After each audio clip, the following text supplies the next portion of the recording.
Operating systems are the invisible engines of our digital world. Here is how they evolved from room-sized calculators to the devices in your pocket. 1950s. The batch era. In the beginning, there was no OS. Programmers used punched cards to feed tasks one by one. If one error occurred, the machine stopped. The first step forward was batch processing, grouping similar tasks to keep the CPU running longer. This was inefficient, but it was the start of automation. 60s. Multiprogramming and UNIX. As CPUs got faster, they sat idle while waiting for input.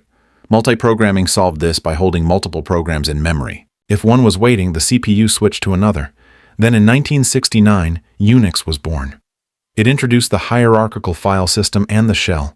It was portable and modular, the father of almost every modern OS we use today, including Linux and macOS. 1980s, the GUI revolution. Before the 80s, computers were command line only. That changed with the graphical user interface, GUI. Apple's Macintosh popularized Windows, icons, and the mouse, making computers accessible to non-engineers. Simultaneously, MS-DOS became the industry standard for IBM PCs, sparking the massive home computing boom that made Microsoft a household name. 1990s, the web and the Linux kernel. The 90s were a turning point. Windows 95 brought a modern, user-friendly desktop experience to everyone.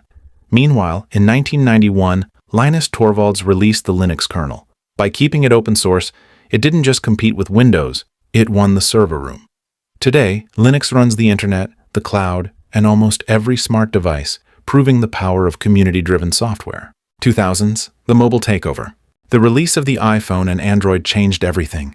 The OS had to adapt to touch inputs, battery constraints, and always-on connectivity. The iOS went for a secure, unified, walled garden approach, while Android utilized the Linux kernel to prioritize hardware flexibility.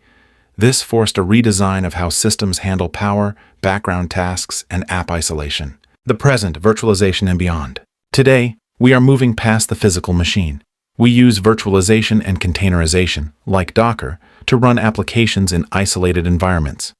The OS is no longer just managing hardware, it is managing fluid, portable environments. We are also seeing a shift toward microkernels, where only the most critical code runs in the kernel, making systems faster, more secure, and less prone to total crashes. From massive mainframes to pocket-sized smartphones, the operating system's goal has never changed, abstracting the complexity of hardware so we can get things done.